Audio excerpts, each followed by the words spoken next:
He only had food, huh?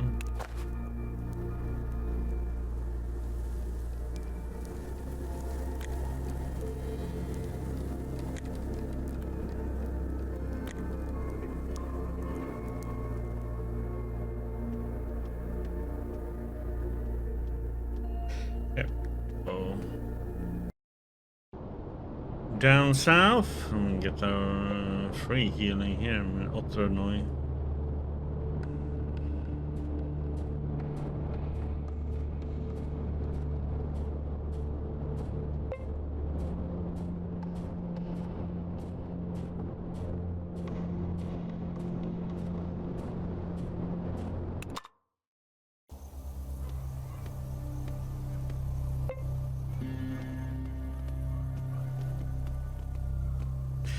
Trying to outlast his withdrawal.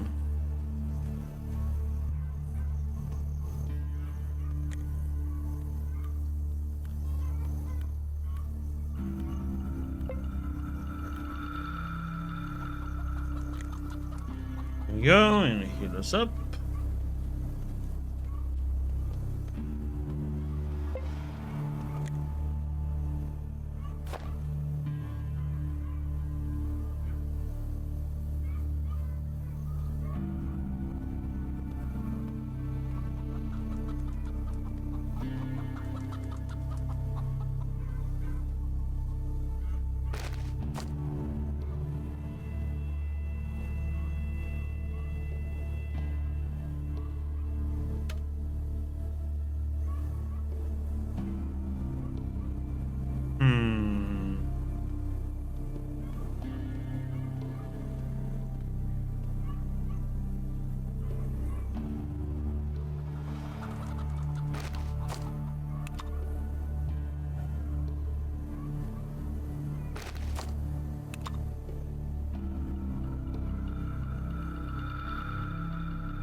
God damn it.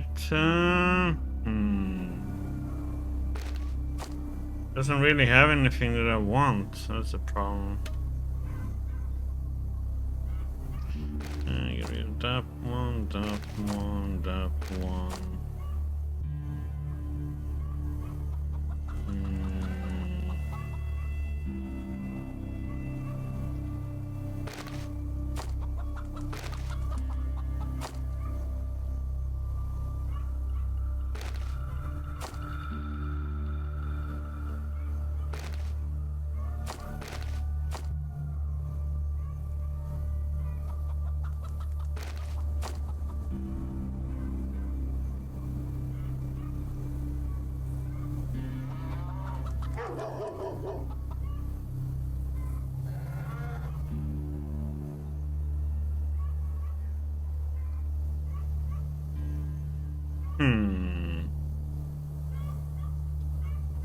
I don't want anything. Damn it.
Okay.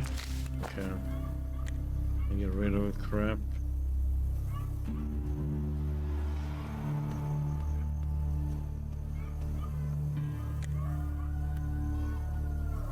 You want to order something? I just want to know how you like the book, by the way. Honestly, it's not what I expected. It's about 5 future scientists that found an artifact called the One Ring, which sends them visions about the past where a band of men in tights took the same ring to some volcano. Solid science fiction, just like Clifford Seamark. Let's see what you got, buddy.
Here.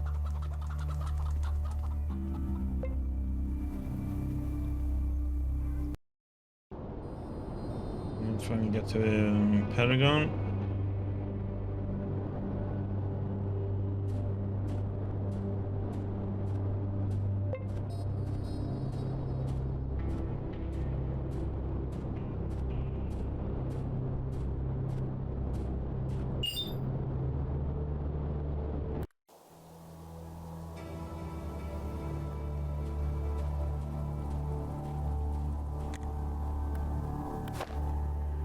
Wow, he had money.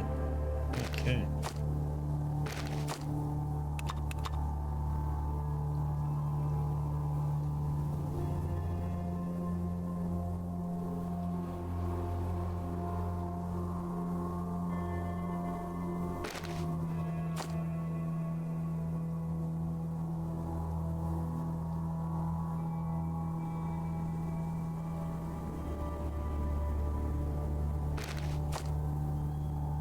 Check something.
Nice, it's a bunny.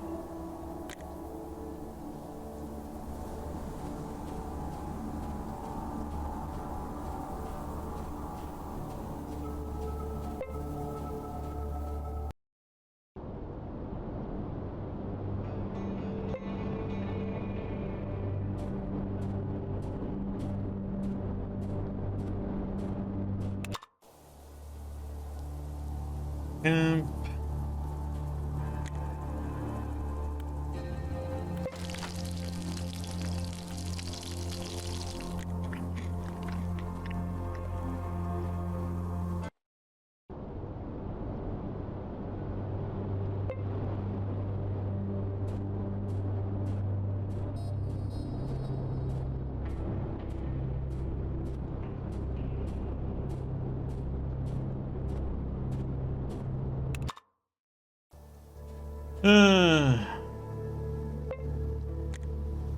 Thin man with thick sideburn runs out to meet you at the entrance. He stretches his arm forward, clears his throat, and says, "Stop! As an official, I must inform you that you have to pay a fee to enter the merchant's camp."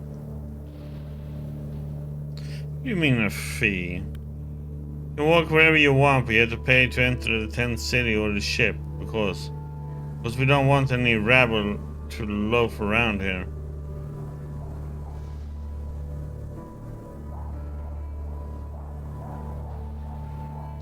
And who are you, official? The man makes a pause, but quickly regains his composure and frowns, looking as serious as he can. I am an official. As for my name, I'm not bound to tell it.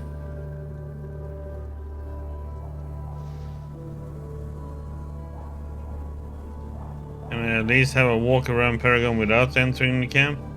Of course, but why would anyone want to do it unless he's a spy, of course, a gangster, or one of Dan's men? So where can I obtain the pass? Fisher points at a small hut to his left. The back of the smoke pours out of its open doors and a horsey vinyl record is heard. Here in our office, talk to Philip Petrovich, the officer at the checkpoint. He's the one at the desk. Okay. And what if I try to come in without paying? I would strongly advise against it. We have serious people guarding the area. Kolya Sipli men. Nikolai Siplovsky. People aren't prone to jokes, not that they have a sense of humor either. They'll shoot you dead before you know what hit you. Let me remind you that martial law is not officially over yet. Yeah, got you. I'm going to get my bearings. Go, but don't forget, you can't exit the ship or the tent city without a pass. Have a nice experience in Paragon. Yeah, very nice. Bye. What a douchebag. Hey, withdrawal is finally over too. Nice.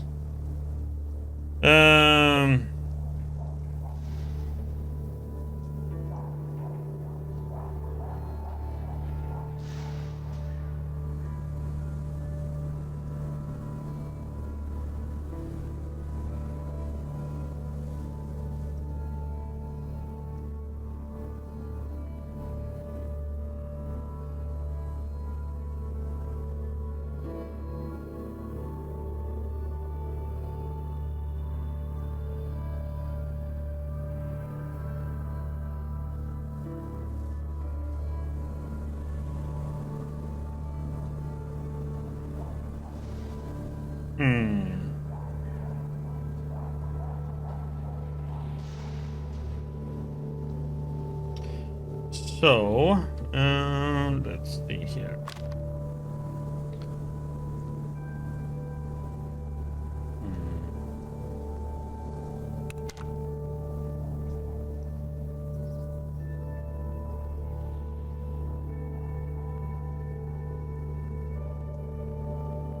Yeah, that's a lot of people over here. They're traders.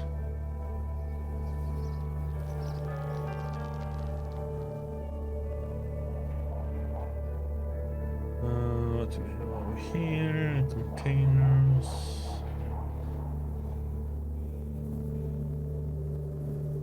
Railroad tracks.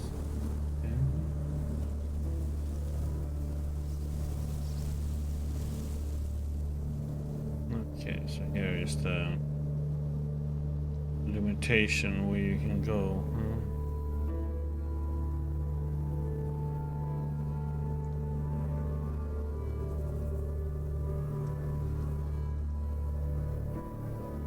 We have this massive building.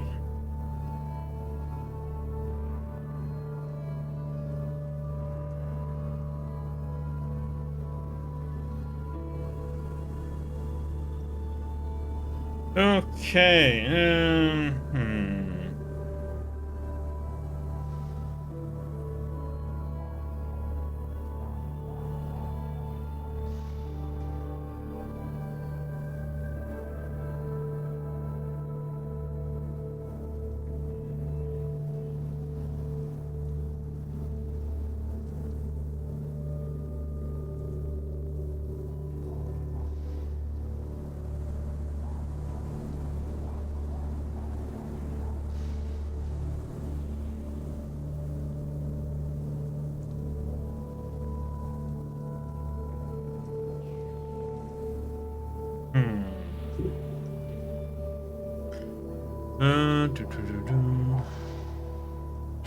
Hopefully we're not gonna be fighting, so we can this.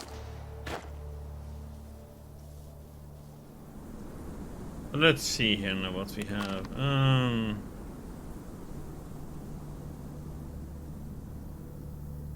21 Mambatov is in the ship.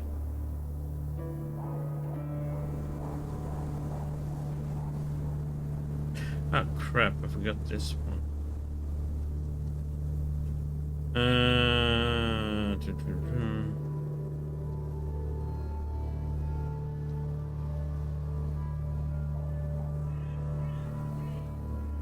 Yeah, we need to get to he's also in the ship.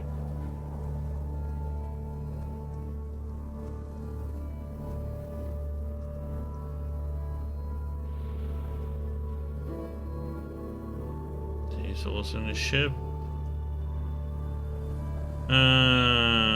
Give me some information about somebody near the town.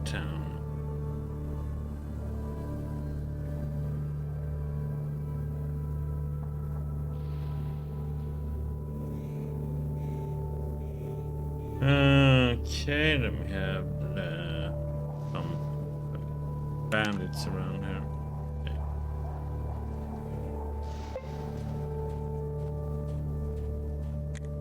Young Carrie woman who looks like she recently escaped Kolkhoz is walking slowly around the area as if she's expecting to meet someone and they're running late.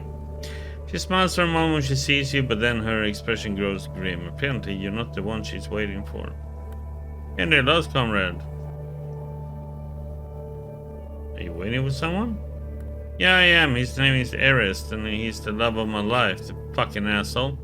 He's an elegant looking bloke, merchant by trade. Have you seen him around? I'm guessing not.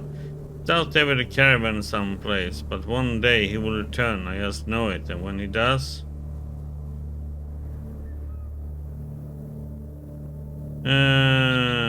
weird of you to call the love of your life an asshole. What happened between you two? Woman curses under her breath and spits on the ground. Yeah, something happened alright. My mom was plenty sick last year and the medicine was worth more than our whole household. So I started selling stuff here in Paragon. That's when Erest began courting me his sweet little lady. He's a Neolithic Venus, yada yada yada. The guy's mouth dripped honey. Simple gal I am, I fell for him. Decided we would get married, cure my mom, get a bigger house, maybe make some kids too. Firstborn will become a doctor, the others lawyers or nuclear physicists. And do you know what a Neolithic Venus looked like? It doesn't sound like a compliment to me. Fucking bastards, when he was sweet talking me, he was insulting me at the same time. I'm not surprised anyway. But lo and behold, after a few nights in the bushes, the boogie started avoiding me, even stopped asking about my mother's health. A few days later, he spun some yarn about running a caravan up to the North Pole, but when he comes back, we'll get married and everything else. Fair enough, chaining a man ain't gonna do much, so let him roam the pole for a bit. But one day I stumbled upon him right here in a tavern, drunk out of his mind and surrounded by prostitutes. Fucking bastard tricked me. At first I considered suicide, but then I got angry instead. Now he's with a caravan in some nearby city now. I'll bet one day he'll return, and that's when I will stab him with this.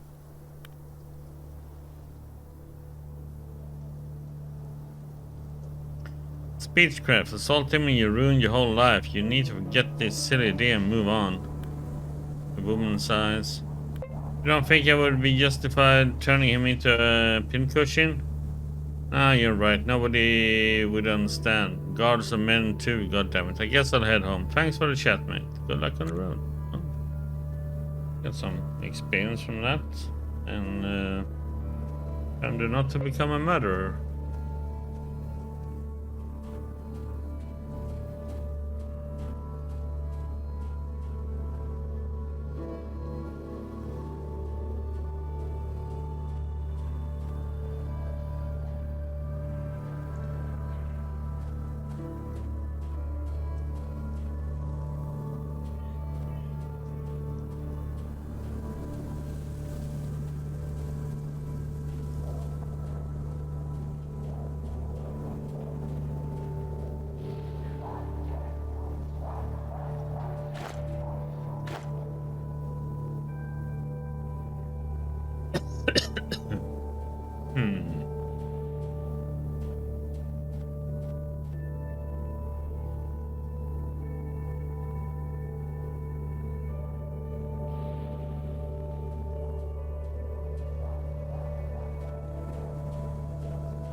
Man with a small red beard and a clean apron welcomes you with a friendly wave and a smile. This guy is really happy to see you. Hello, traveler. Never seen you around, but you look hungry and tired. Come on over. The meat is roasting over the coals as we speak.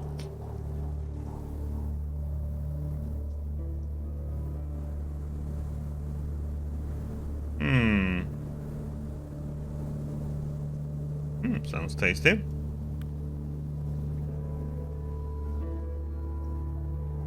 More than tasty, our marinades have more herbs and spices than our competitors can name. When he tries one of our dishes, he's sure to come back for more. Well, show me what you got. Our cook has the prepared stuff, but I can sell you fresh meat and herbs for the marinade. I'm a big fan of meat and all sorts of herbs and spices. I'll be your best client ever. Can you give me a discount based on that fact? Chief the fire lights up in the man's eyes. Fine, my reputation is far more important than money. But remember, if you ever meet a hungry person, tell them Ivan Kirdiyev and Anton Ushvatkin, the best meat around, as well as the discounts for new customers.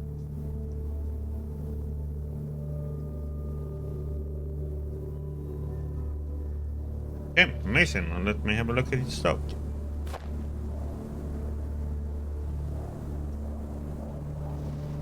That was nothing amazing.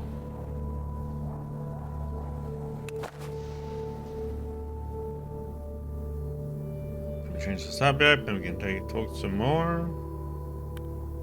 Here to tell me, I love talking. What would you like to know? Here to tell me about yourself. Worked in a restaurant all through my childhood and the bombs hit. What can you do? But a person who's accustomed to eating good food can't switch to bugs and stale crackers for the rest of his life. So me and Anton here got together and opened the best down meat roasting joint in the West. What a success story. How long you been in the business? My hometown Moloshovsky was still burning when I began fanning the flames from my first barbecue. Since then I've traveled a lot and finally put my roots down here in Paragon. Must be nice having a home. What are your thoughts on this place? Paragon? Des. Man gives you a happy thumbs up. There are scandals and problems everywhere, but even people who hate each other all agree on one thing. Ivan Kiryaev, that's me, serves the best down meat in the land, and it's worth it to sit down and forget your feuding, at least for as long as it takes to eat your meal. That's really good. Any good rumors from your clients? The man smiles mysteriously and winks. Sorry, but what goes on in our shack stays in our shack, although I did hear a funny story whilst fetching an order nearby. Supposedly there's some society that's completely obsessed with Lenin. They dress in old military garb and have a really weird way of speaking. Boy, we'd love to meet an oddball like that one day. Okay, about your joint. Remember to cook the signaling. 60 portions of chicken need to be picked up from the usual spot.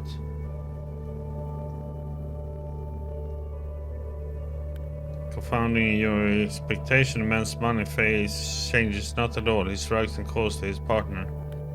Yeah, earlier than I expected. If here you our friend Anton, we need to travel out of town for an inspection. Yeah, right now. Thanks for letting me know, buddy. Yeah. Oh, what? Let me see here now.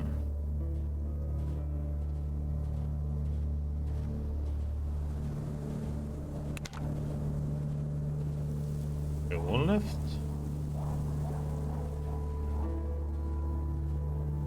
But, oh, god damn it.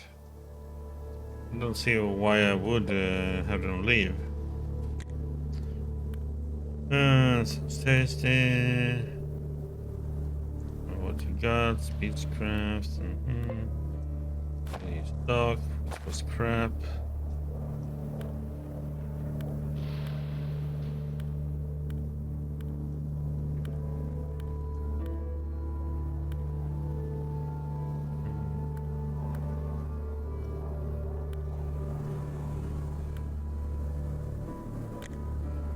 Okay, so that joint just makes them all leave from here, which I don't understand why I would.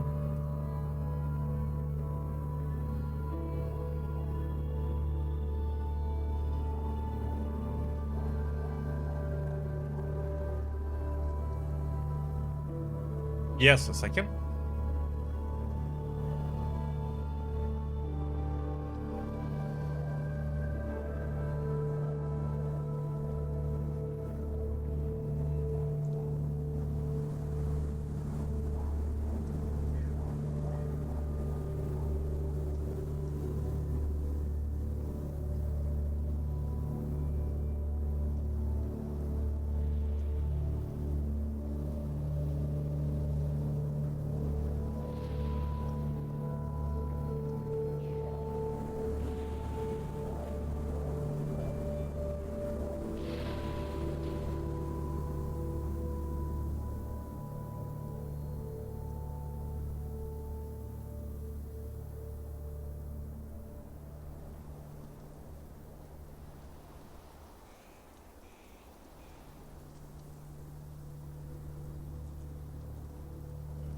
Okay, let's see here.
A tall man dressed in a woolen shirt is whistling a tune that sounds like Dance of the Nights by Prokofiev.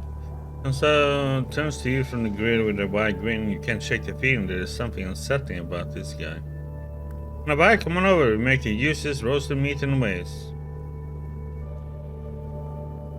Sounds good. What kind of meat is it? The man twirls his mustache. 100% lamb and poultry, and a bit of rat, but you won't notice the difference. That's nice. Show me your wares.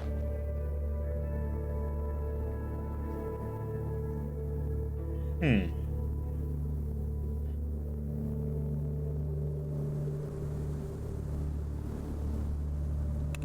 any right now? No. I'm gonna ask some questions first. Ask away. What's your connection to those two guys over there? You mean Eva and Anton? They are the true breadwinners around here. Roasting meat is simple, but planning for the future, getting suppliers, setting up contacts, that's the true art. Sound like you have like a very loyal worker. What can you tell me about this place? Paragon has no questions and likes people who make money. What else do you need? My only wish is that the local politicians would stop their bickering.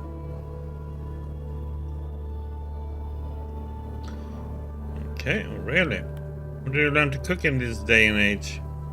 Cooking means making fancy dishes out of cheese and oysters. I'm just roasting some meat as any red-blooded man can. Barbecue, not fancy French cuisine. Be passionate about your work. Maybe you would like to share some rumors? The cook draws a strange symbol in the suit. Looks like a horn, a cornet or something with a cork in the bell. You ever seen this shit? Well, I can tell you, if you ever see a man bearing this sign, run. Don't even let him talk. Better yet, gun down the motherfucker where he stands if you have the guts. Because this man isn't a man at all, but something much worse. Okay.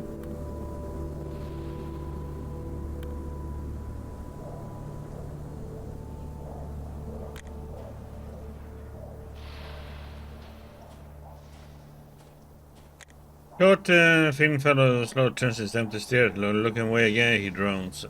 How much? How much of what? Man glares in your direction and seeing you for the first time. How many portions of meat you want, or are you not here for the meat? Oh, are we going to talk meat? Let's trade. That's a cook's job. Ask him or my partner, although he doesn't usually serve the guests. Why did you offer then? I was lost in thought and old habits resurfaced. We used to roast and serve the stuff up ourselves. Only recently we were able to hire people to take care of the grunt work. Yeah, I see, let's change the subject. Can we talk a bit more? Okay.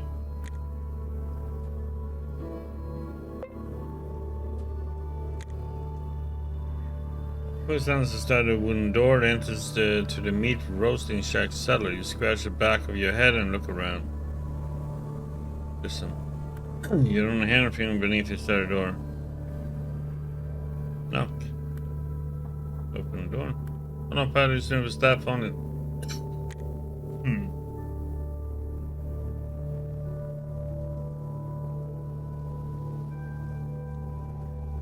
Okay, so this is why we need to get them away from here.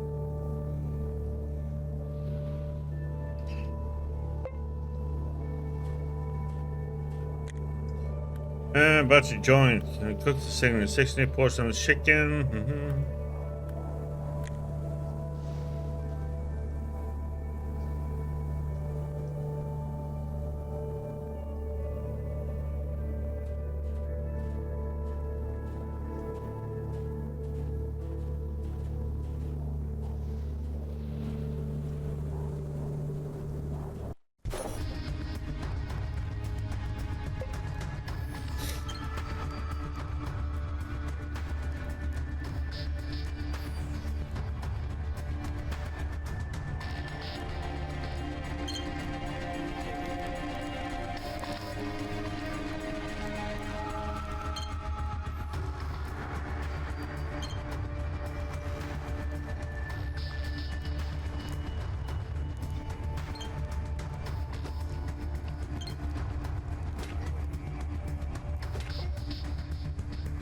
Fuck with damage, buddy.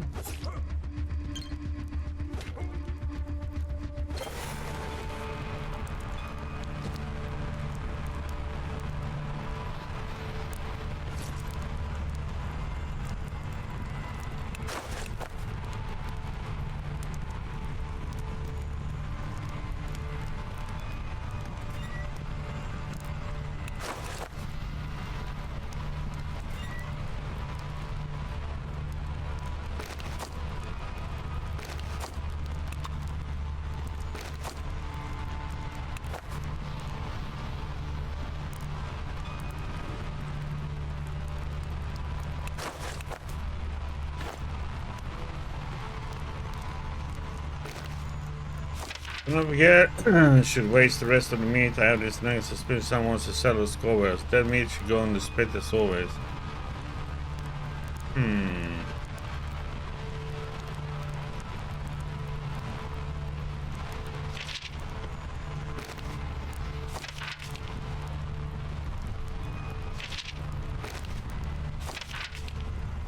List of Paragon's Gourmet. Garage.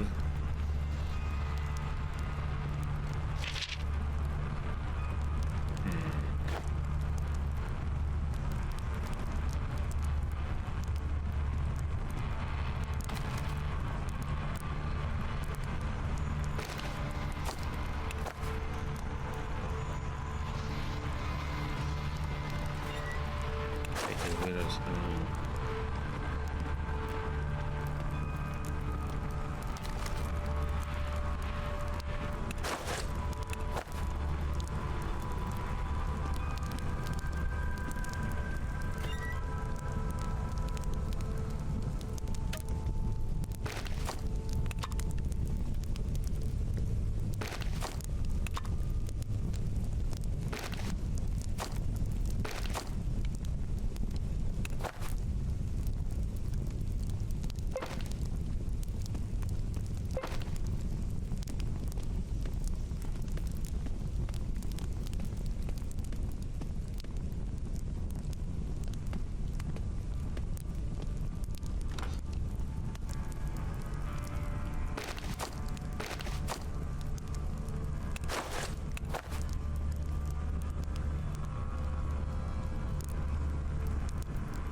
Here's some sick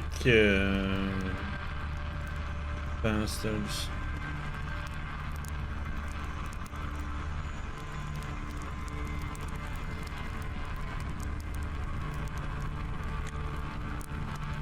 So climbing a strong beam of light blinds you. Someone is training a flash of dark figures for a assault rifle standing in your path.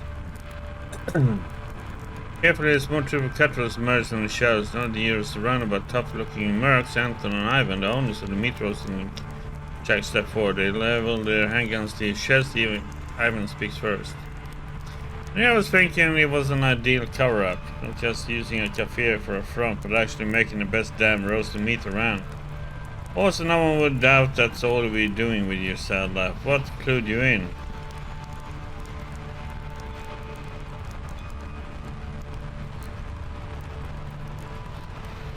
Was the letter you sent to your pals in Krasnosna many? Aha, I'll have to make the cipher stronger next time. Thanks, bye now.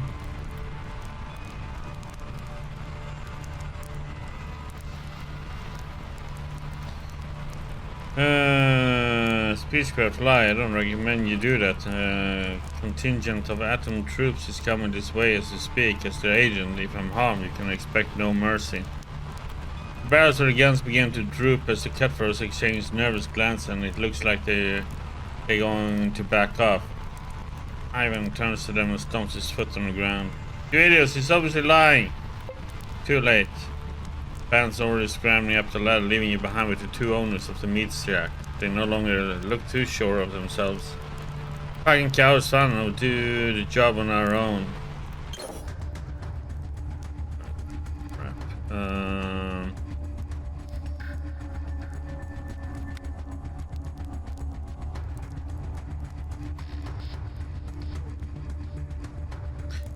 To go here, they can only come one at a time at me, I think.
Oh, what the heck, man?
God damn, he just keeps throwing it down, stupid thing.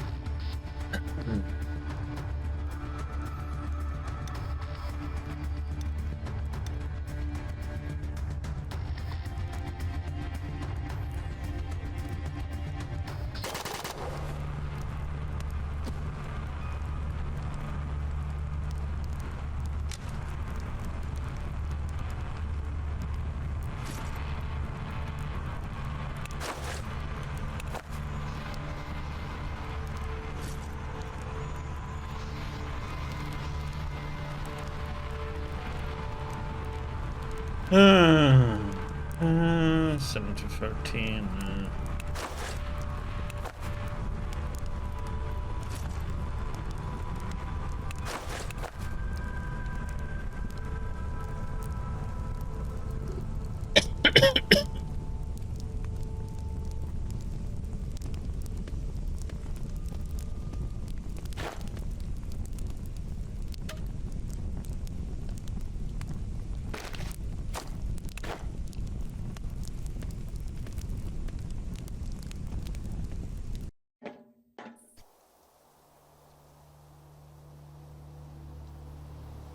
Oh crap, I forgot to switch my headgear for that one.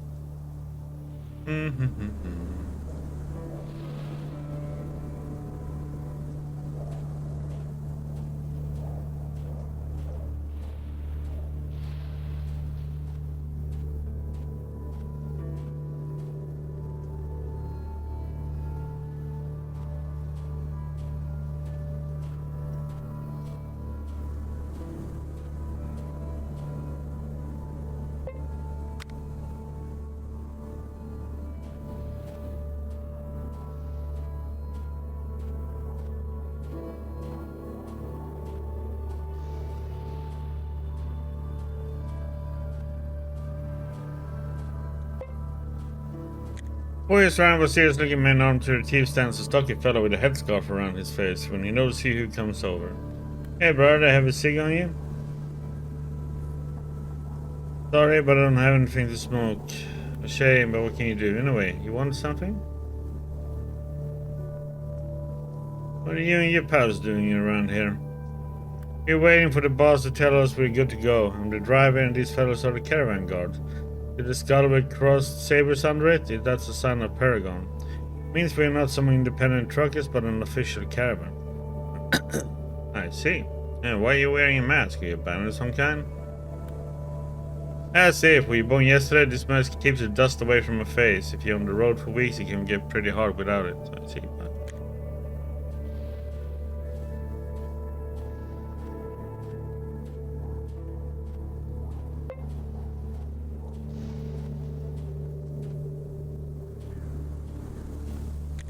Here, a large man smoking a huge cigar. He blows the smoke in your direction while spitting on the ground. Judging by his mannerism, he's the head of the caravan. Want to buy something? Show me what you got, buddy. Oh, I see you have some money, at least. Let's see. Get apple junk.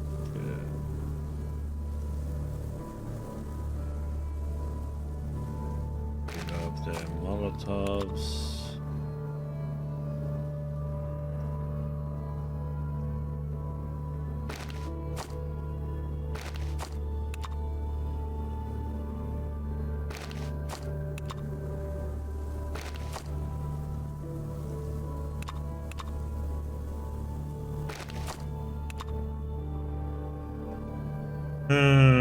We don't need this one.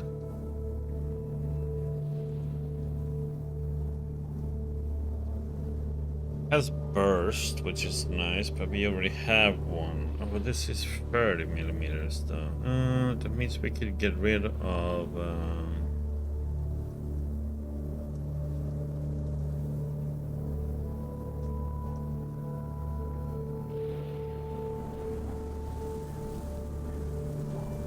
Oh crap, I think I got rid of the wrong gun before.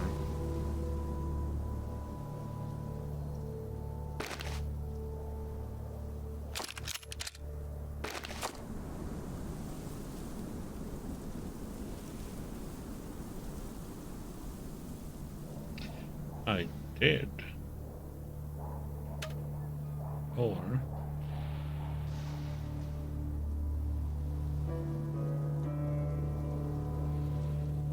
that one is more because it has ammo in it.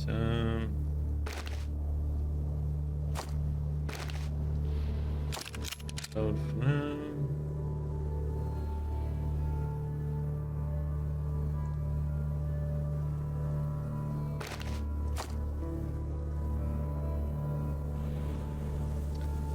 yeah, it seems like I accidentally got sold the wrong pistol before.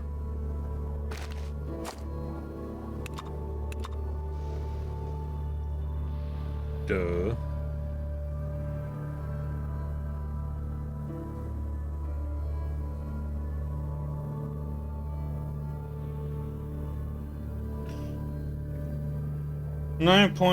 .2mm ammo for a legendary special pistol. What the heck is that one?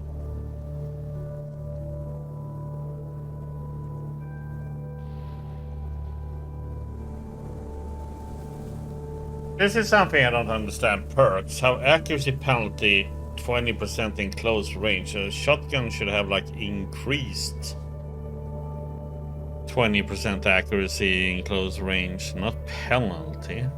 That is such a stupid thing.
So let's see.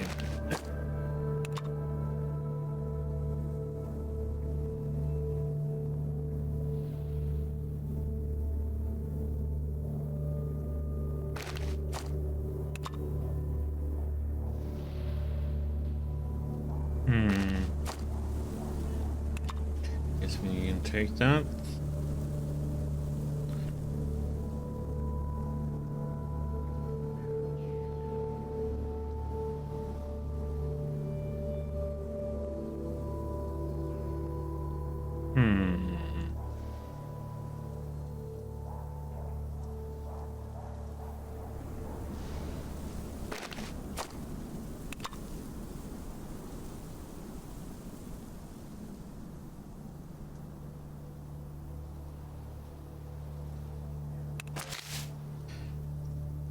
Go.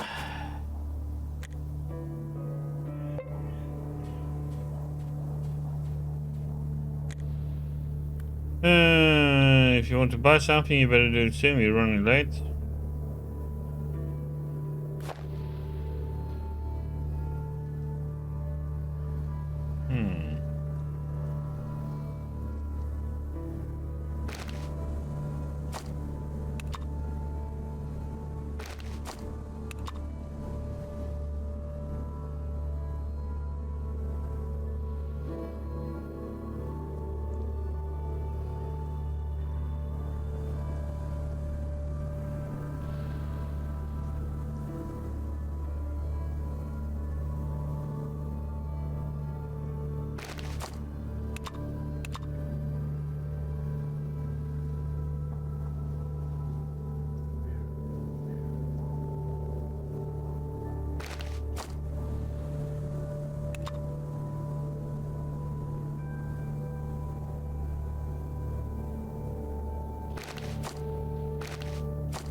So much.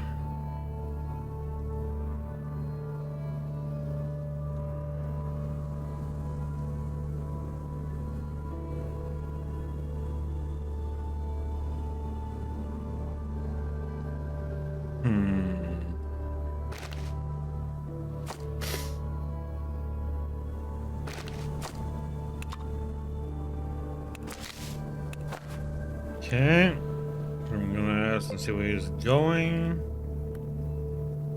Wanna ride? Our next thing is the older tonight. It's supposed to be. Okay.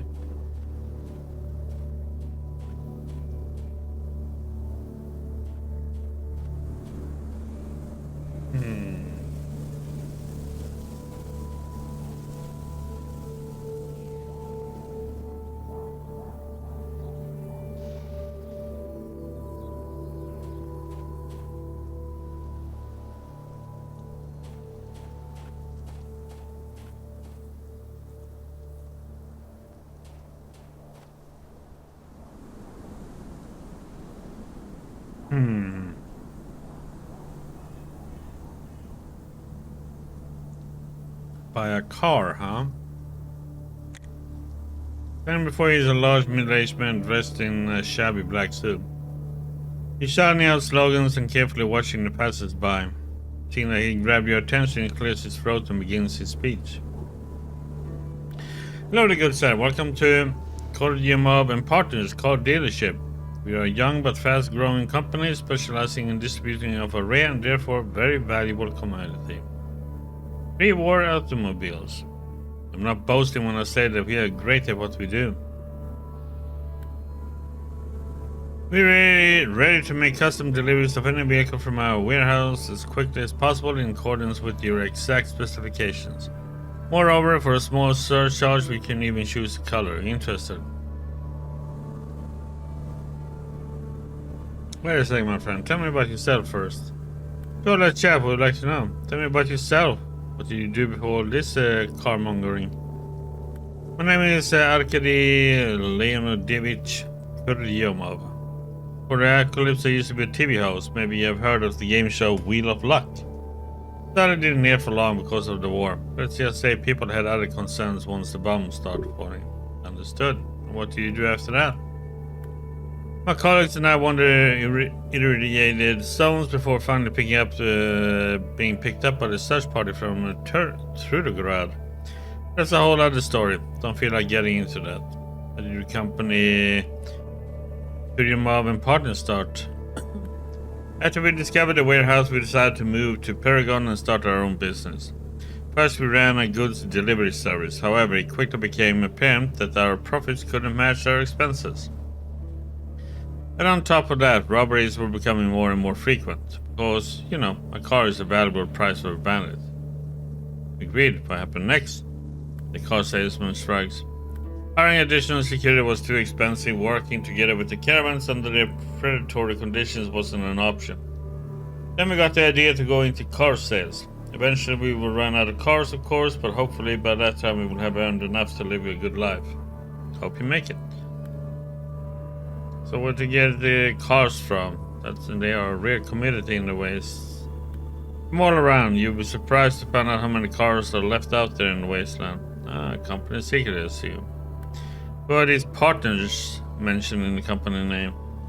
All colleagues of mine from when I worked in TV. They handle all the logistics while I'm the face of the company. That's business talk. And the main salesman. Right. Had any interesting rumors lately? Not long ago, this captain I know told me that every time the Hesperus star is at its zenith, beautiful half-naked maidens appear in the river delta, like mermaids from the old tales. They sit on the stones and weep piteously for all the sailors lost at the sea. Oh, you don't say. Don't know what you have for me. The company is proud distributor of the best vehicles of the Soviet automotive industry. Do you want to be the off-road king, or would you prefer to drive peacefully on pavement? Where it still remains serviceable, I mean. And the best car for you either way. Right, give me a list, full list of the cars he's selling. Oh, that's quite a list. Best Soviet SUVs, UIZ and Niva. 25,000 each, a comfortable Lada Nova sedan for 17,000. As well as you value for money here, the communal Zaporets for 12,000. Yeah, interesting. Fine, let's change subject. That's here it should be going. Yeah, I don't trust that, and damn the prices, man.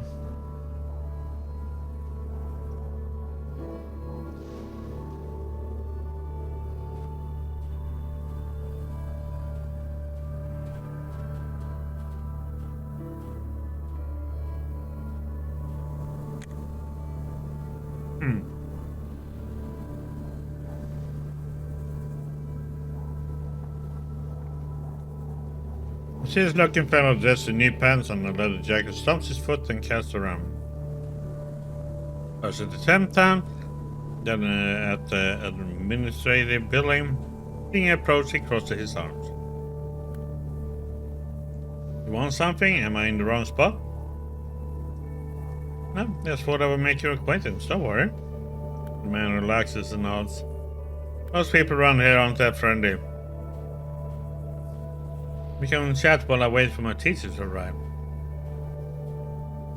Teacher, huh? The moon hides behind a cloud. The words leave your lips, the man holds a visible tense. He whispers back. The two blessed with sight leave the tower in the darkness. How do you know these words? Could this be a trap?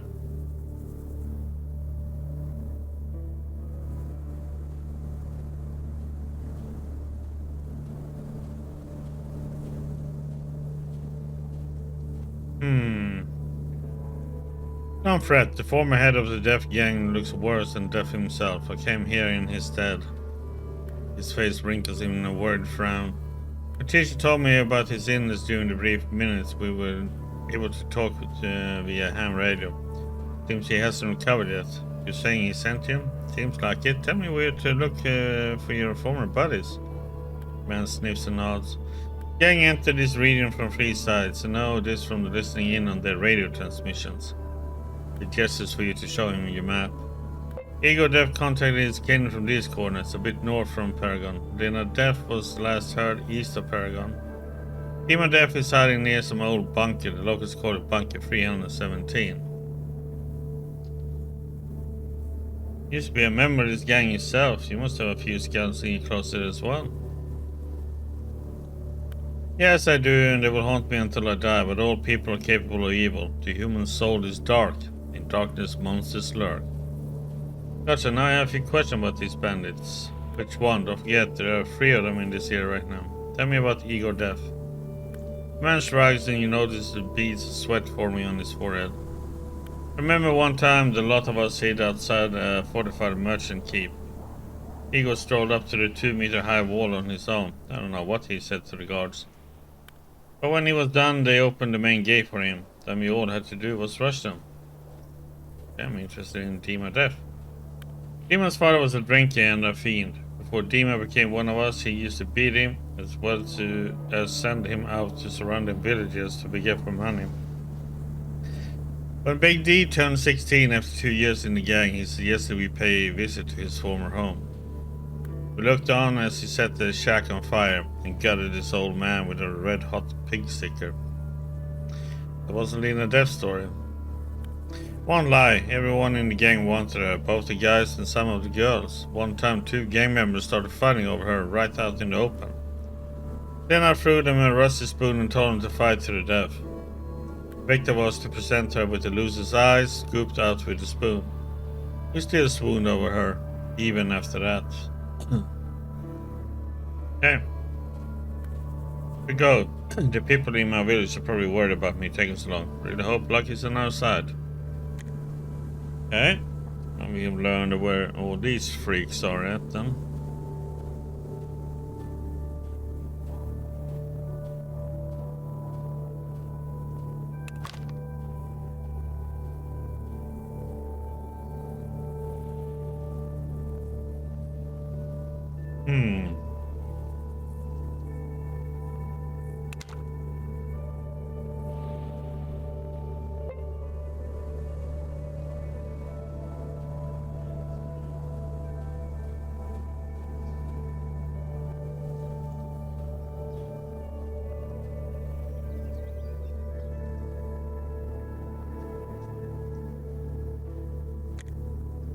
A smiling man with a short black beard is taking a leisurely stroll around Paragon, whistling an unfamiliar tune. When he spots you, he offers you his hand, slaps you on the shoulder and asks, "Hey buddy, can I congratulate you on your happy and productive day?" "Sure I can. Look at you. You're a natural-born businessman. A player on the international market. But you know what?"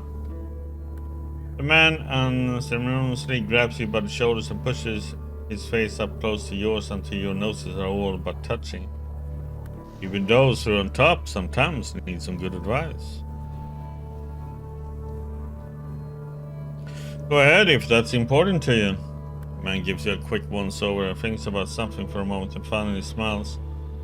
Use your time, don't let it use you. In business, even time spent sleeping may be productive as long as you restrict yourself to only 3 hours. Those who sleep during the day endanger their PS potential sales. This is a term from the language of the rich. Using it is very important since it has shorter words. Okay, shorter words. Word means word, by the way. See how this pronunciation saves a syllable whenever you say it? I heard enough. How about we change subject? Go ahead, what can I do for you? I'd love to chat with you for a bit, ask some questions. I love a good chinwag. Tell me what you want to know. What's your name? Boleslav. You can simply call me Boleslav. It's a good name that makes great pieces. People see it as something ancient and rare, or in other words, stable and exclusive. My parents certainly knew a lot about marketing. Really, it's an unusual name. What do you do?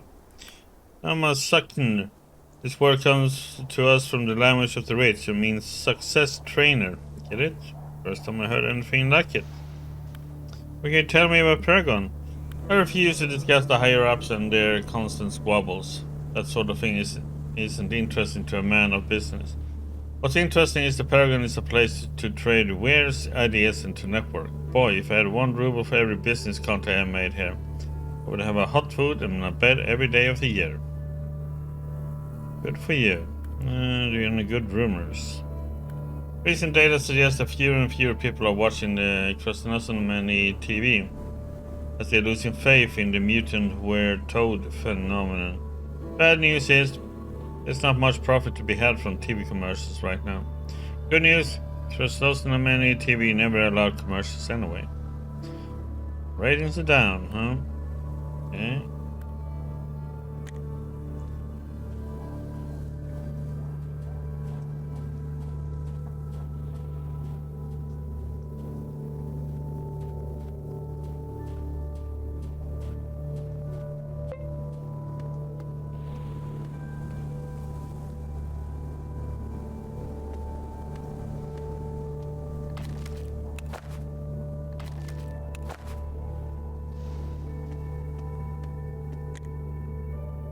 Tom Amador's slight stoop, wearing an old-fashioned jacket, gives you a hard once-over. He then rests his hand on his leather holster, which is embroidered with gold and red thread. With his other hand, the gunman gestures you to stop. Hold on there, Buckaroo. Nobody just walks in to see the chief. Unless you have an important message for him, that is. Couple of questions, okay? Sure, ask away, but I won't answer any of them, since I don't want to. You sure you're not gonna let me in? Depends. If you have a good reason or think about it, fine. Then I should go.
Let's just chat with these and see what they say.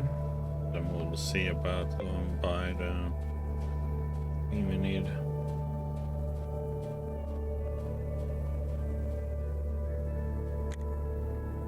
The guard stops you by showing you an open palm. He sighs and looking somewhere to the side with boredom in his eyes. He begins saying a text is clear, repeated so many times you learn it by heart. 8 is dead. Then should you enter camp, you must provide your pass. The pass can be bought in the office at the entrance to the Paragon. Any questions? Is it possible to get in for free? The guard only smirks with a crooked smile and shakes his head. Okay. Hello, the stranger. You don't look like a local. Who are you? Name is Jim. Glad to meet you. Call me Winter. By the way, would you like to earn some goods? Sure. Thing. What's the job? I looks to the horizon for a moment before turning back to you. Looks concerned. Damn wolves have been eating our cows. Even though the herd is a major food source for us, nobody has time to deal with their little pack. Imagine have no interest in helping them, cause they don't even live here most of the time. What are you willing to give me for it? The man thinks it over for a bit and snaps his fingers. About some ammo, I have some of that. Ammo would do. Where can I find these wolves? I'll walk you to a pasture near the den, but it has to be now. I don't know when I'll get my next break. I can lend you a hand too. Yeah, lead on. Oh shit.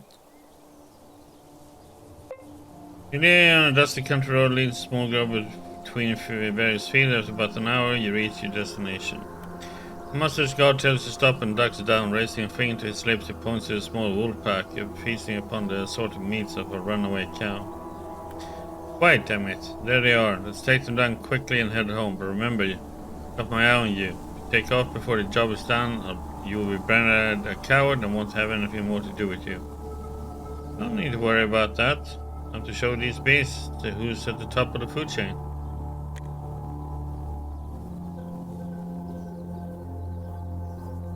That's a lot of wolves, dude.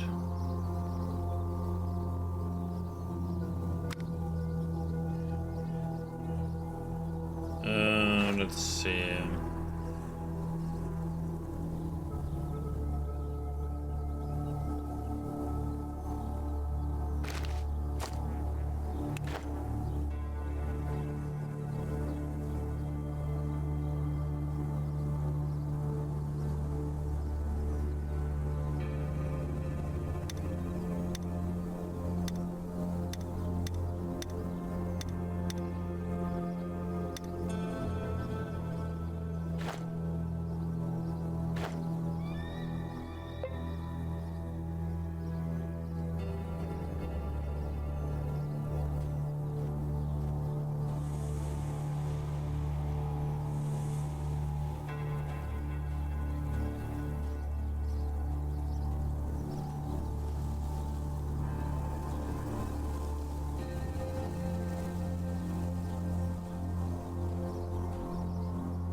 One of the guard wipes his sweaty forehead and spits on one of the canine carcasses. Very parasites, we did a fine job, you and I. Here, take this ammo, so I can spare more, but everything has a use in the waste. Ammo can always be sold for a higher price. Doesn't look like much, but thanks anyway.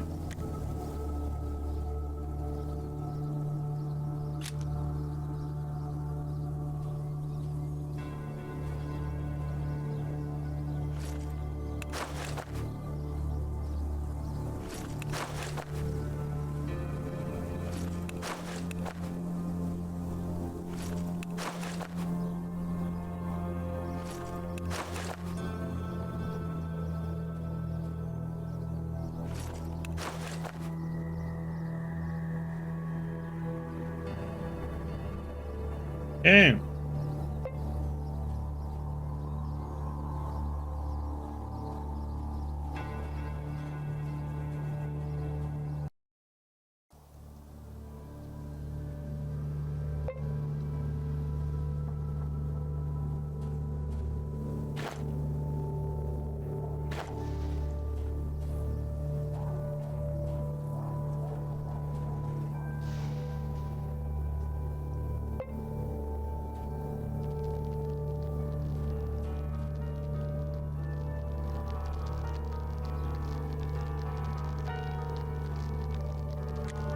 Yeah.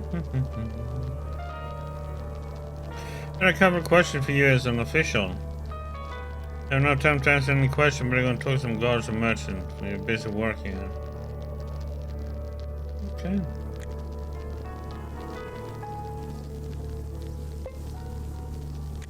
Middle-aged official is engrossed in filling in some boring documents. He uses an old-fashioned quill that he dips in a makeshift inkwell. Only after he finishes another paragraph does he raise his myopic eyes at you. Yes, can I help you? Are you the one responsible for passes? The man clears his throat, puts the quill in a small plastic glass and closes the inkwell with a jar lid. Yes, you're talking to the right man. I'm Philip Petrovich, the head of the pass service. Are you familiar with our prices? No, enlighten me. One pass is 30 rubles. You can get 5 passes for 150 and 10 passes you might have guessed yourself for 300. You only sell them in such batches. Why in these batches? The official looks at you with a mild reproach. To facilitate paperwork, well. Oh, right, give me 1 ticket. You give the money to Philip Petrovich, who has it in his desk. After that, he extracts the paper from a pile of forms and starts filling it in. At last, the final touch with a blotting paper, and with a satisfied grunt, the official takes a pass from an unassuming box. There we go. Thank you. Let's change the subject now.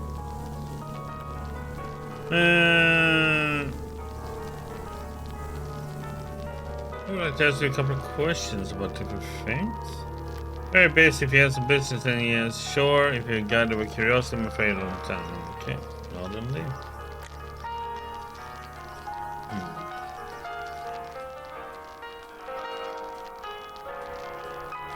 So lovely. Bit of meat and stuff. And the fangs.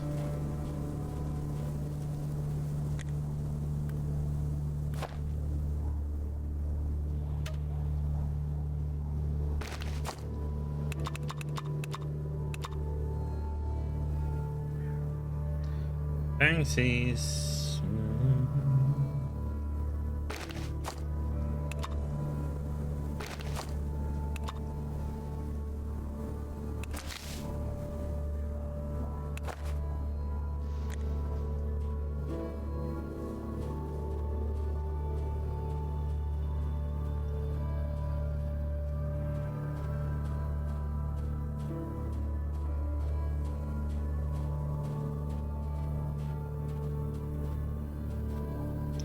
What the heck is this?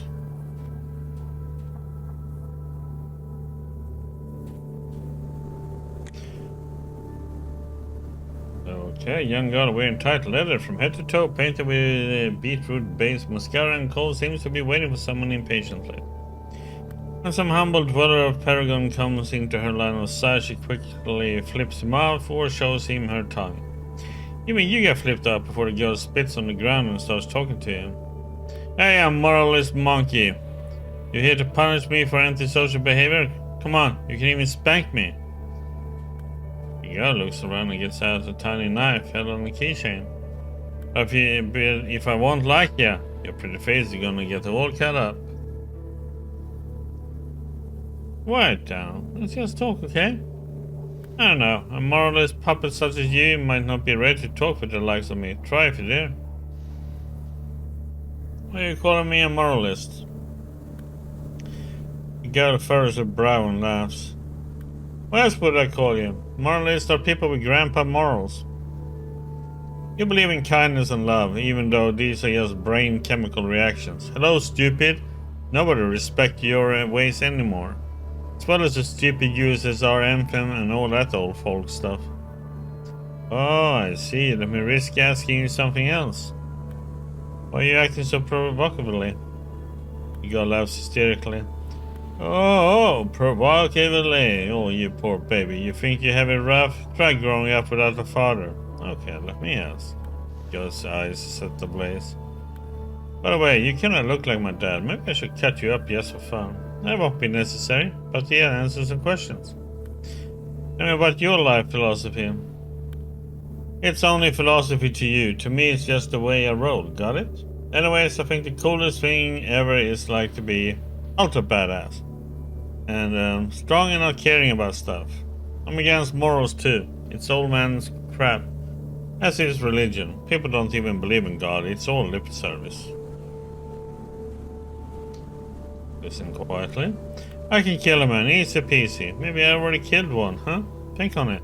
Got scared, huh? You should be. You should be. And quietly, my hairs are not goody like guys from Athens. I like bandits and I like serial killers. See? Yeah, I want to grow up a killer. Mass murder of millions. I don't find people like that bad. I respect them since I don't have a moral compass. Listen quietly. Like when a goody two-shoes watches a VHS of some popular movie like First Blood, he hopes Rambo survives and people understand that he's actually traumatized by the horrors of war. But I always hope the cops will kill him. Listen quietly. My heart is forever closed for love. I only love my daddy. But when I was around 5, he went to bother for some cigarettes and never came back. Oh, and I hate boys. They're dumb, stupid dum-dums. Listen carefully. Once we were hanging out near a bar and the police walked out, so we cut his beard up. He stole his money and got ourselves some booze. Listen quietly. I ran away from the village I was born in. I don't even care. The place where I come from is a small town. They think so small. They use small words, but not me. I'm smarter than that. Listen quietly. Alcohol and drugs are for losers. My favorite drug is the blood of the pious. It makes me young. Girl sighs and starts looking for a reaction on your face with a scowl. Well, that's some fancy word salad. Are any good rumors? I heard that I'm not the only person who hates places like Krasnosnameni or Otradnoy. I heard some loser named strategists seek kind souls to protect their village from slavers. One day all of these wastes will be conquered, whether by us or by another gang like that. Evil is eternal. Yep, there she go. Bye.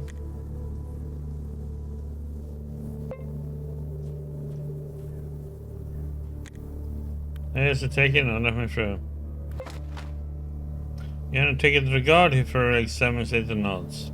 Come on in. Remember, if you cross the border of these sandbags, look for a new path.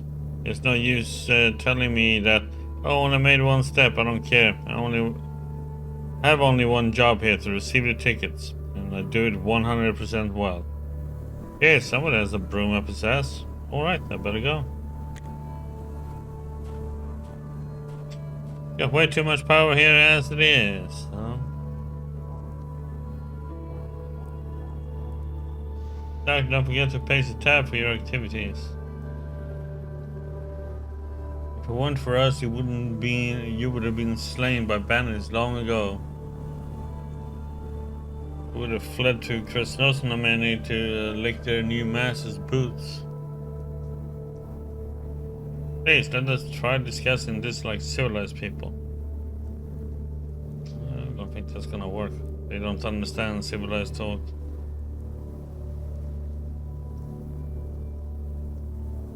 Shut up, who do you think you are anyway?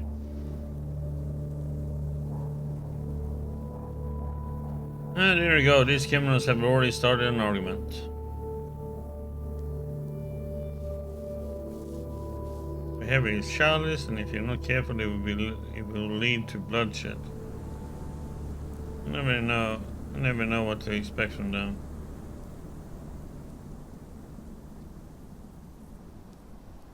We to work together, traders and guards alike. Please listen to me. Time for talk is over. I'm afraid it is.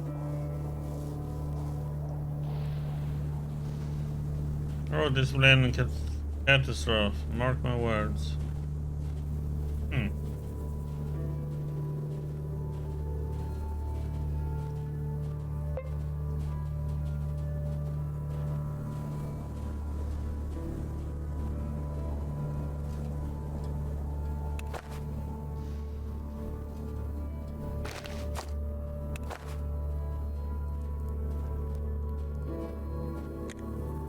Man in front of you seems consumed by his own grim force. He alternates between sighing, groaning, and scraping one dusty boot against the floor. He nods gloomily to you. You come to see Paragon racing at full speed to its bitter end? I don't know anything about it. What happened here? The man tiredly waves his hand. Same as always, really. There's trouble in upper management. The guards are demanding to raise taxes, but the merchants won't budge. And that's not all. Parties cannot agree on anything because there is no set policy for Paragon. Some people say there aren't enough guards and arms to protect the caravans. Others that the merchants aren't making enough money and their selection of goods is on the decline. Because the leaders of the two parties are so consumed by their own ambition, they won't entertain any kind of compromise. Who are the leaders behind this brouhaha? There's Leonia Ambramov, the main speculator. His office is in the hold of the old barge. He's also responsible for all the bureaucratic dealings in Paragon, which means all the paper pushers are his men.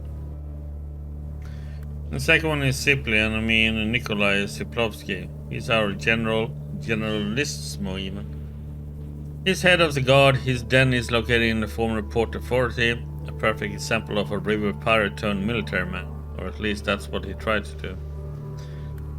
The last one is a decent man, but he holds no real power. The former manager of the local port, Fyodor Maximovich, has the respect of all parties to this conflict. He lives in the deck in a small annex. Is there really no middle ground?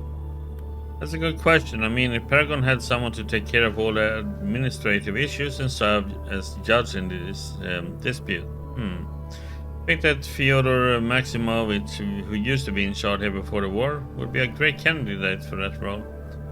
But I don't see our current leaders ever agreeing to share the power. And what do your neighbors think of this disagreement? I don't know. I'm just a chef. However, if you ask me, I think the Krasnosnameni folk are rubbing their hands in glee. They would love to take us over. But if that ever happened, free trade in the wasteland would go kaput overnight. You are seeing as how we are talking and all. Me, just a humble cook who just so happens to care about Paragon. The godforsaken place inhabited exclusively by assholes and knuckleheads, but it has an important function in the ecosystem of the wasteland. Can't just let our neighbors tear it apart. Alright, I hear you. This Paragon of yours sure is something. You don't say. So were you maybe thinking of buying something? This thought has indeed crossed my mind. Show me the grub.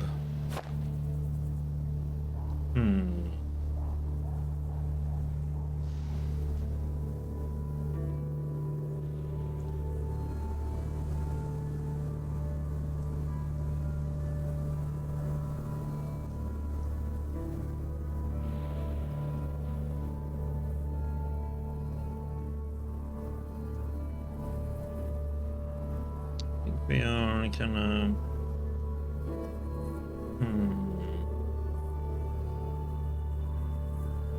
Good at the moment.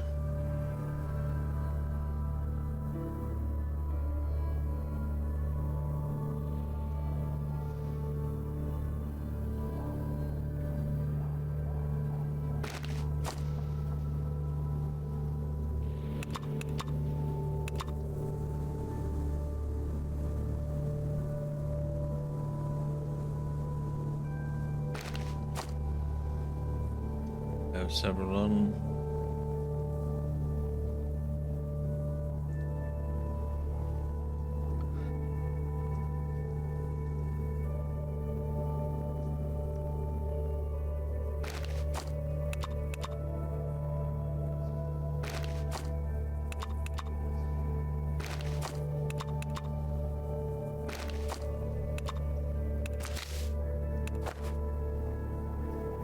Hey bro, could you answer a couple of questions?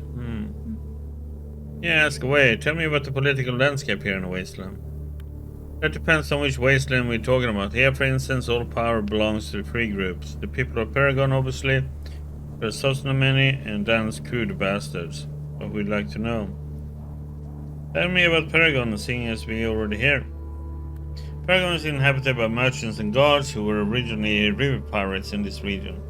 It is the trade center and economic powerhouse of the wasteland, especially when we are not squabbling internally in Krasnodnomeni, who never let up meddling in our affairs, can let us be for 5 whole minutes.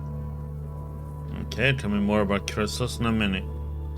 Krasnodnomeni is a city-state created by the party lowlifes and swindlers who founded the Chamber of Commerce. That place sure is something. Sometimes I'm even jealous. There's a little bit of everything you need for a good life there. One problem though. The insatiable ambition of the Chamber of Commerce will sooner or later lead to its messy demise. Or maybe those weirdos from the Mycelium will screw everything up for them. Those nuts even have their own headquarters now. Tell me about Dan. I don't want to waste my breath on that hunk of dog meat. He's nothing but a frog who fancies himself king of the gangsters. He's sucking the money out of small villages like Otternoy and to finance a move into higher level politics. Funny thing is, the Sosnomeni seems to be falling in line with this strategy of his. Okay, I see there's something else. What is it to do in Paragon? Up until recently I would suggest grabbing a bite to eat at the barbecue joint, but it's closed now. And there were all kinds of rumors surrounding it lately. Yeah, I know that place well. What should I be on the lookout for in Paragon? Same as everywhere, my friend. Be cautious of people who try too hard to be a friend. At least you know the ones who tell you to piss off are being honest. With the smiley ones, you can never be sure what they're really thinking. Keep that in mind. What's the fresh gossip in Paragon? You know, people talking trash, like I heard roaring forest roars because some of the fat-ass underground mutants. But anyone who knows local history can tell you about the massacre that took place there during the Civil War. Forest is roaring because the spirits of the white officers are shaking the trees. Who else, right? You can trust me on this. Not some old washerwoman looking to stir up drama. I'm a serious man, a skeptic. Okay, good to know. Yeah, that's it. Okay, alright, see you, pal.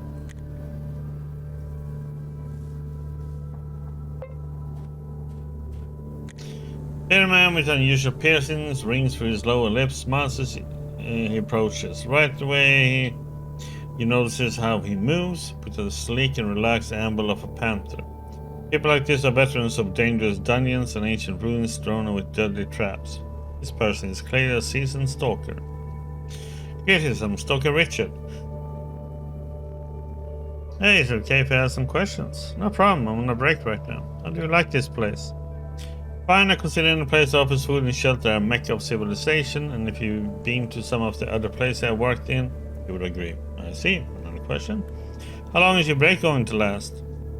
Until I run out of money. I no longer take on assignments just out of curiosity. I don't need financial impieties. See? What do you do while resting up? What do? I sleep, smoke, drink, and pick up chicks. Delightful. See? Know any fresh rumors? There are plenty of rumors, but this is one that surprised me. If big fish with deep pockets ever hire as stalkers, it's always to dig up some rare artifact so they can sell it. But supposedly a Trudograd tycoon hired a team of black archaeologists to dig up a local village where a battle had occurred between our guys and the NATO squad. That time, it was to give the fighters a proper burial, with military honors and so on. It was after rare guns. I better go now. Okay.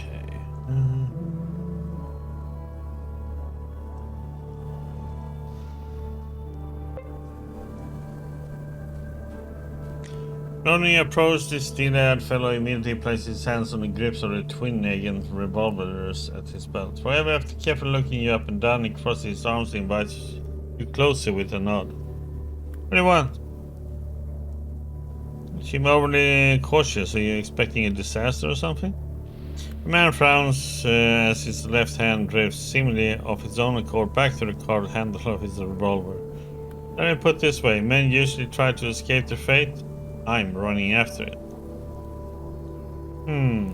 Personality. I can't help but feel there's a salient detail or details missing from my dialogue, brother. Why not trust in a fellow wanderer? Only a man looking for help and compassion would share the details of his life with a stranger. I have no need for such sentimentality. Okay, suit yourself. Ask a few questions, ask then, and I will answer. Where did you come from? Came from the faraway lands of my family.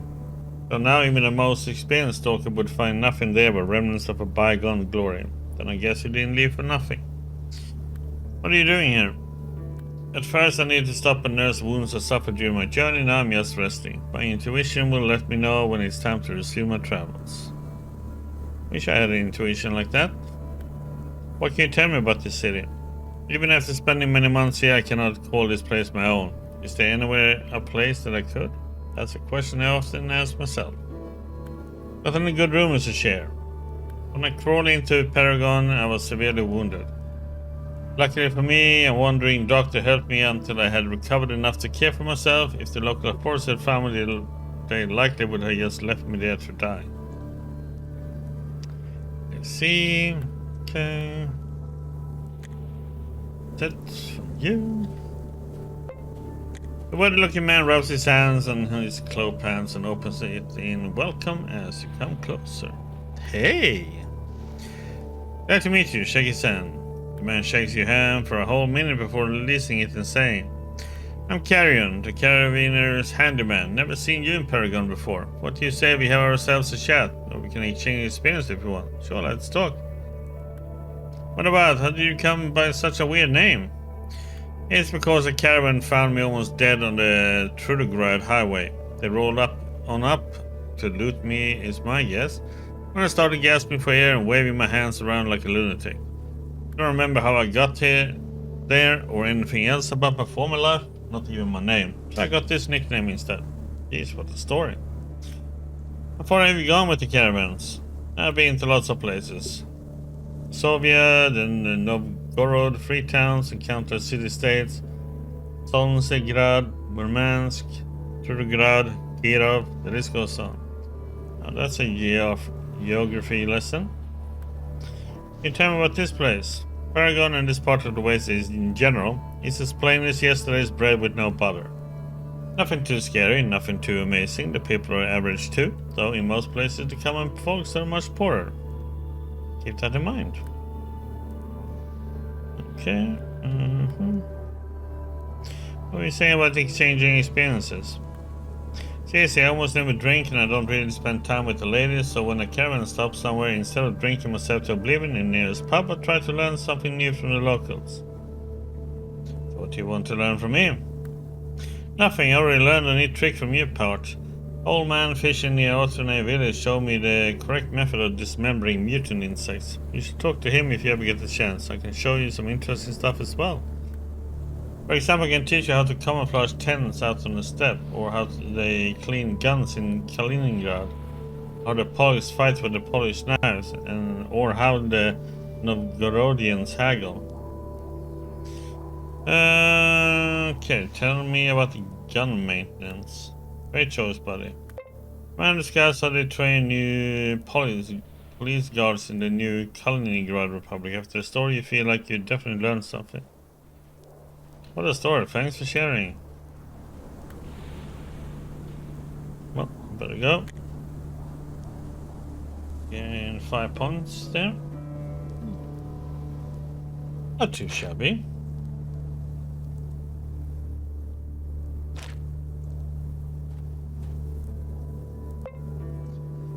Who do we have here? A fair-haired man with bright blue eyes meets you with a smile and a wave.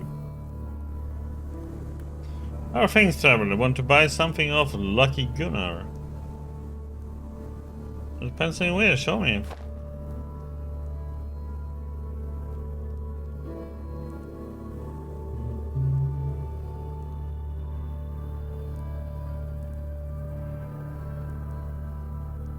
Okay.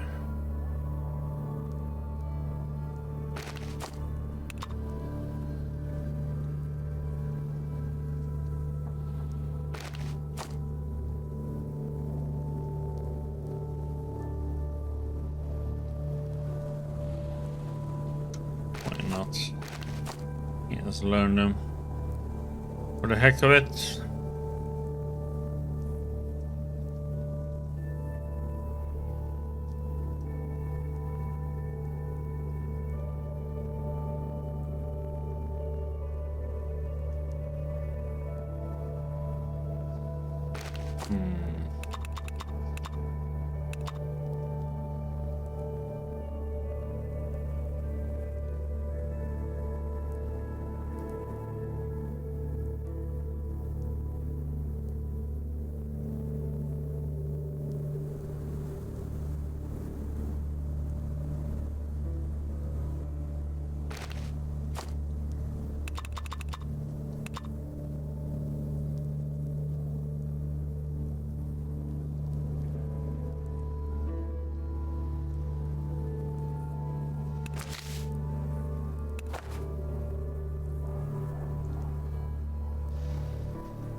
Okay, maybe later. First, let's talk. What do you wish to know? How did you end up in Paragon? I'm originally from Latvia, although I spent the last few years in NKR and the new Kaliningrad Republic. There's trouble with the local Saemia, that's what they call their parliament. New laws hit merchants too hard, so I decided to leave. Every new pseudo country seems to have different from the rest nowadays. Why are you calling yourself lucky? Look at where I am right now, and where's my hometown Kestersiums. So far away I wasted a couple of pairs of good boots as I traveled. Saw the Polish wastes, the new Kaliningrad Republic was my home for a while, and later I walked to this place. Alive and well like the day one. That's luck for you. You're right. How do you like these lands? Here, be it Paragon, Krasnosnameni, or some tiny village, you can still feel the freedom in the air. The market is open, you may trade all you like. Still, people say bad stuff about the local authorities. I would love to see the reaction to life in the NKR. Everything is seen in comparison. Got any good rumors to share? I heard that in the hull of that ship they make dogs kill one another for a crowd of spectators. Levians. A healthy dog is a treasure nowadays. Both for a traveler and a merchant, and they are just wasting good mutts. Dogfights are hard subjects. Yeah.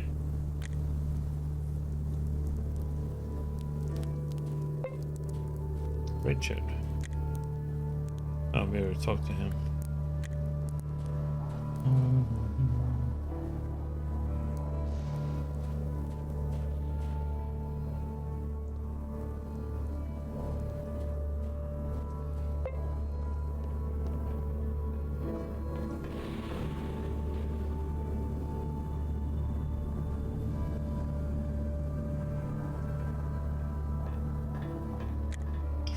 Currently stands a small young man of average height, arms crossed, he nods, clears his throat and asks politely.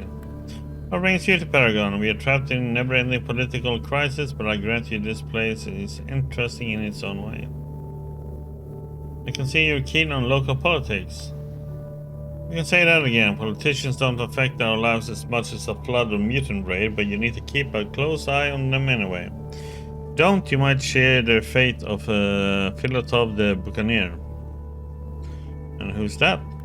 He was a half gangster, half merchant, and lots of fun if you ask me. When he visited Paragon, he liked to alert people of his arrival by shooting the basin that used to hang above the tavern's door like a sign. But on his last visit, he neglected to keep up with recent news. If he had been in the loop, he would have known such cowboy antics got banned or died prior. But Philotov was careless, so the instant he raised his gun and a sniper blew half his skull off. Poor Booger was running around headless for at least an hour afterwards.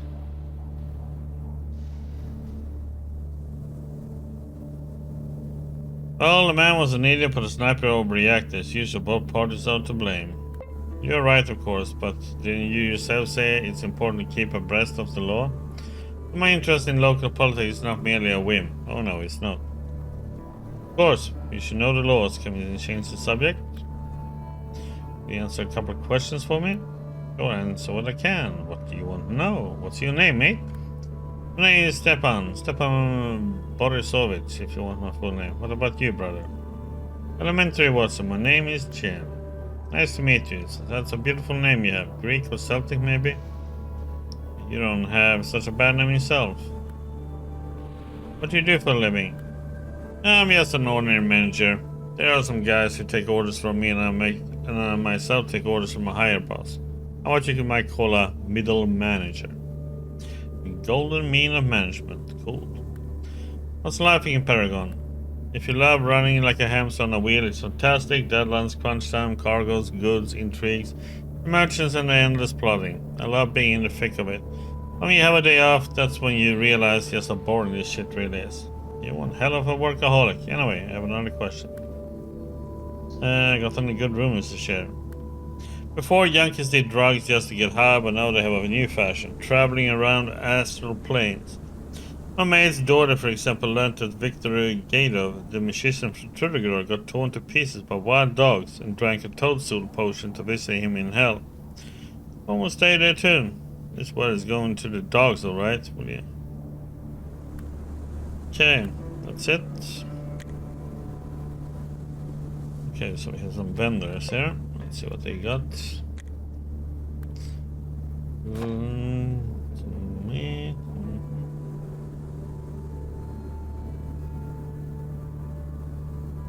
I don't think we have anything really to... Oh. Nope, can I ask some questions?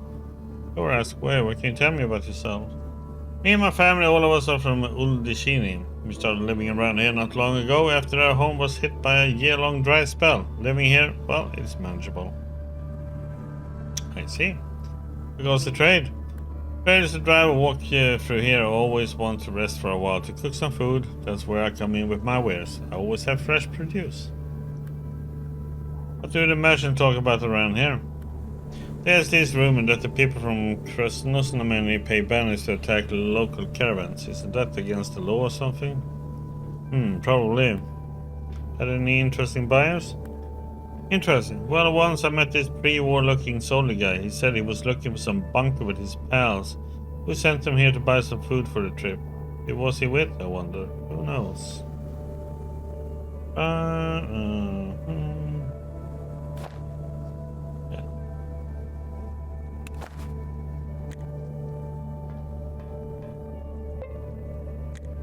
A thin old-looking woman in headscarf urges to come closer by wagging her finger.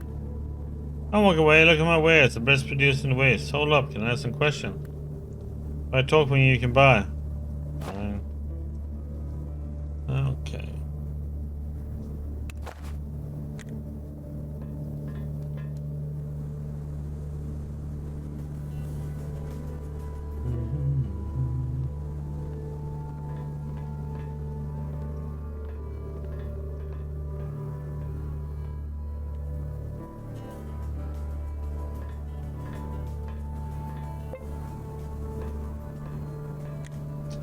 An elderly gentleman in clean clothes is reading a hardcover book. Seeing you approach, he closes his book and pushes his glasses up the bridge of his nose. Fyodor Maximovich, how can I be of assistance? Funny, I was just about to ask how I could assist you. What a turn of events, and who you're supposed to be? Traveler and seeker of high adventure. She'd be glad to join a cause big or small, right? Maybe you really could help us out there. Ready for the details. Fyodor Maximovich thinks a bit. The long, deep crease on his forehead becomes more and more pronounced. Finally, he claps his hands. Paragon isn't doing it as well as it could be. The reason? Constant bickering between the merchants and the guards. I swear those idiots fight simply for the joy of fighting. Although it hasn't yet blossomed into open conflict, I expect all the wonders of full-on civil war any day now. Shooting in the streets, fires, looting, all that stuff. It's a very frightening possibility. I don't know what I can do to prevent this. We need to reach common ground. The traders and the guards need a neutral third party to negotiate the dispute. But with no false modesty, I'm the best man for the job. There's a problem though. The leaders of both parties hate and fear everyone so much they spend all their time locked in their quarters. It'll be hard getting to them, and nobody in Paragon wants to risk it. But an avid adventurer like you could at least give it a try. I'm thinking you have what it takes to inspire them both.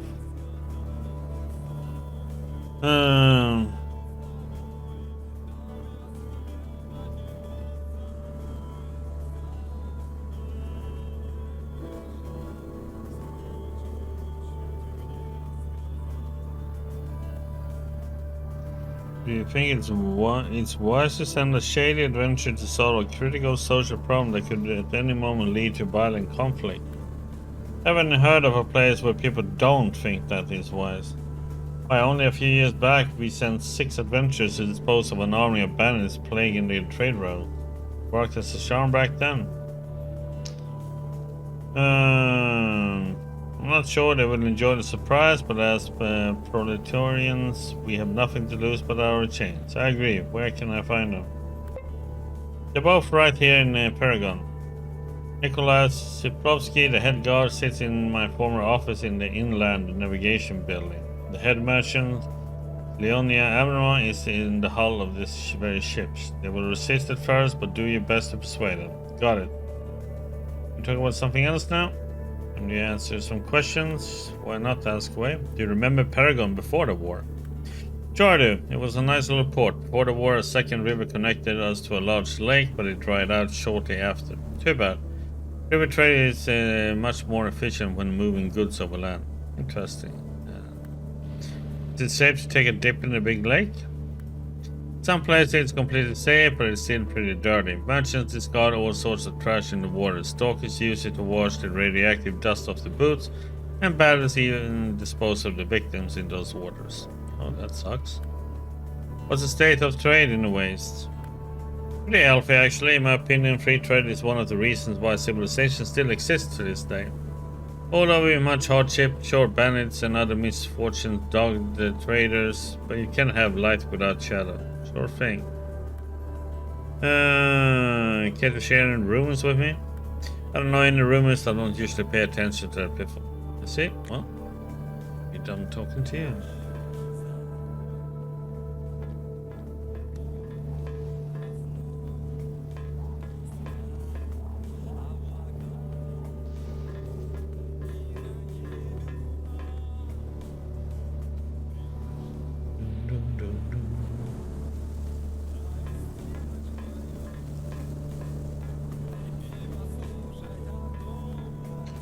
Save.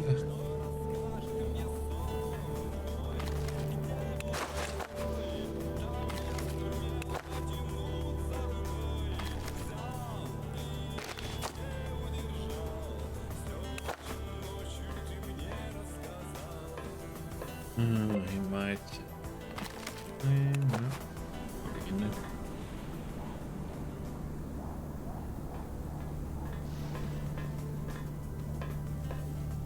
Okay. Tall fella is looking down into his grimy cup with a pouty expression. His shifty eyes jump quickly from side to side and all around. Once in a while he drinks and never stops nervously scanning his surroundings.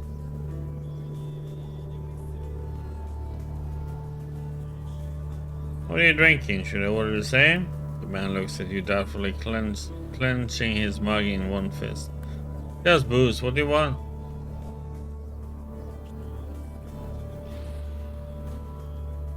Here for some company? You look really uncomfortable. Thanks, but I'm okay with being alone. Listen, your face looks familiar. Have we met before? What's your name?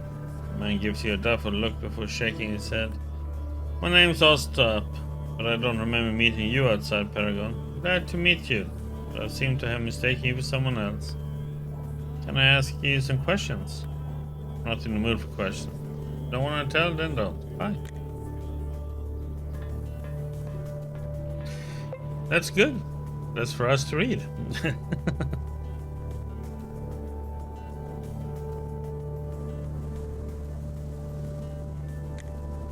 Middle-aged man with a broad grin claps his hands in delight as you approach. You've never seen him before, but it seems like he's genuinely happy greeting all the passers-by.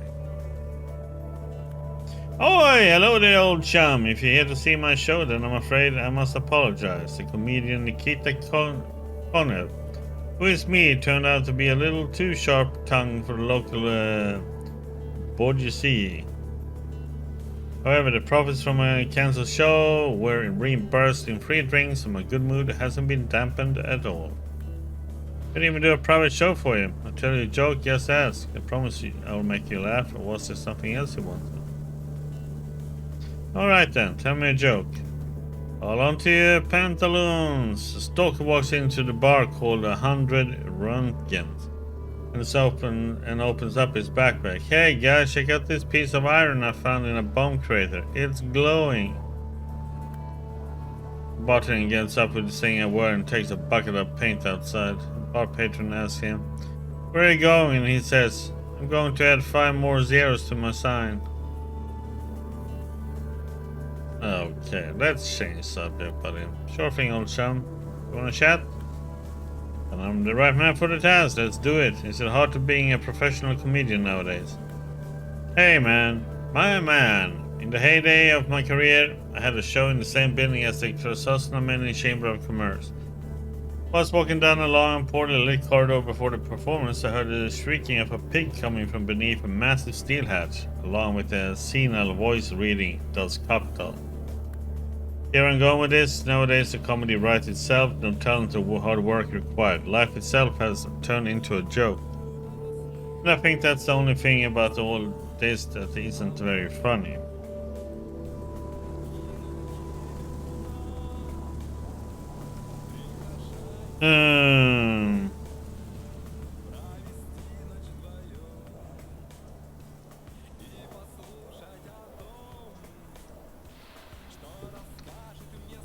Okay, I guess. Okay. We make a living telling jokes. No, not really. Sometimes I help out on construction projects, sometimes I work harvesting crops, but damn, there was a time when I was selling all kinds of drugs that cheer people right up.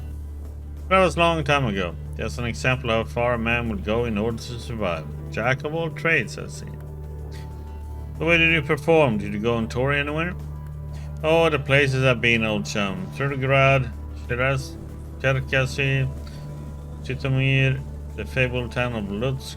Long story short, I've been everywhere except for Kites, because it sank. I'm quite a globetrotter. Other than rumors lately. Rumors and gossip are my primary source for new jokes. Here's an interesting one. Most of the north is divided and ruled by opposing gangs and tribes. They require tribute from anyone wanting to cross the territory. Money, vodka, animal furs, canned goods. This one gang, the Deaf Gang, do you know what they wanted from our caravan? They wanted us to draw the maps of Krasosnamenny, Paragon, Bogolevka, and Otrenoy. What the hell do they need that for? That's how the gangs get into it. Alright, I better get going. Let's see. Poor-looking mustache man is looking around the rusty barge. He glances at you with interest. If you're out feeling dry, can you get some good stuff? Yeah, okay, so he has had drinks. What's new around here? House struggles, guards versus traders, officials versus documents, bees versus honey, you know how it goes. Talk to the other maximum if you want to know more. We could answer some questions, why not ask away? Nothing to do around here anyway. Why so grim, Jim? Slow day? Yep, we lost a lot of people recently. The local bandits are crazy and the traders are looking for ways to avoid this place. Me and the wife hang on by selling stuff to people who come for the dogfights. Muffled barking can be heard from down below. At least you're getting some business. What can you tell me about the Paragon? It's a former pirate keep turned a real settlement, more or less. Less, actually.